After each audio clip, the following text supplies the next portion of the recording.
সাথে কি ঘটলো? সরকারি বাস থেকে কি ঘটনা হলো? আপনার সরকারি বাসে আমি যাইতেছি, কি করবো?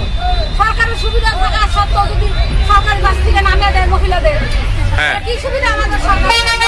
আপনাকে কেন নামিয়ে দিল? নামিয়ে দিল ওরা অন্য লোক নিবে, ভাড়া দিয়ে ছেলে মানুষ নিবে, সিট হ্যাঁ। থাকা সত্ত্বেও বলতেছে ও ছেলে মানুষকে নেবে। হ্যাঁ, তারপর কি করলেন? আমি আসলাম ওখান থেকে, এখন টাকা দিয়ে যাচ্ছেন। এখন টাকা দিয়ে দিচ্ছি।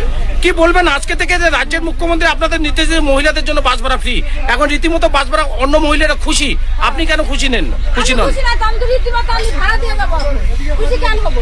এটা কি খুশি হওয়ার কথা? তো আপনাকে নামায় মানে বাস কন্ডাক্টর কি বললো? বললো কি আপনারা ধূপগুড়িতে নামেন, লাইনে অন্য গাড়িতে যান। কেন বলছে?